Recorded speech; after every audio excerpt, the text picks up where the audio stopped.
حضور آپ کا ایگریکلچر سے گہرا تعلق ہے، اس لیے میرا سوال یہ ہے کہ حضور ہمیں ایکولوجیکل فوڈ کے بارے میں بتائیں کہ یہ صحت اور ماحول کے لحاظ سے کس طرح فائدہ مند ہے۔ جزاک اللہ۔ دنیا کی آبادی اتنی بڑھ گئی ہے کہ صرف آرگینک فوڈ کے ہم گزارا کر نہیں سکتے، اس لیے کچھ نہ کچھ تو سنتھیٹک فرٹیلائزر اور کیمیکل فرٹیلائزر یا کیمیکل چیزیں استعمال کرنی پڑتی ہیں زیادہ خوراک پیدا کرنے کے لیے۔ اس کی وجہ سے کچھ نہ کچھ تو زہر کا اثر ہوتا ہے، لیکن اس کے بغیر گزارا نہیں ہے۔ لیکن یہ احتیاط کرنی چاہیے کہ بڑا سوچ سمجھ کے استعمال کیا جائے جس کا لمبا اثر نہ ہو زہریلے مادے کا۔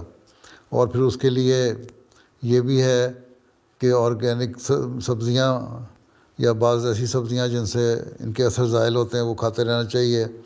پالک ہے، لیٹس ہے، جو سلاد وغیرہ ہیں، یہ چیزیں کھاتا رہے تو اس کے جو اثرات ہیں وہ ضائع ہوتے رہتے ہیں۔ اس طرح وٹامن ای کا استعمال اگر کرو تو اس سے وہ زہریلے مادے بھی نکلتے رہتے ہیں، وقتاً فوقتاً کرتے رہنا چاہیے۔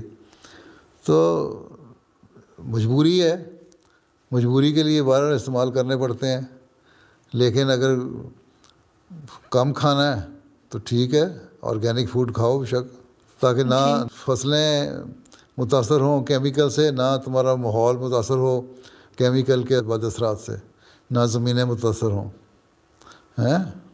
باقی یہ کہ آرگینک منگانے کے لیے اپنے گھروں میں جن کے بیک یارڈ گارڈن ہیں تھوڑی سی سبزی وغیرہ اگا لیں تو وہ کچھ نہ کچھ آرگینک فوڈ بھی ساتھ استعمال کر لیا کریں ہیں، تاکہ جو زہریلے مادے ہیں وہ نکلتے رہیں جسم سے۔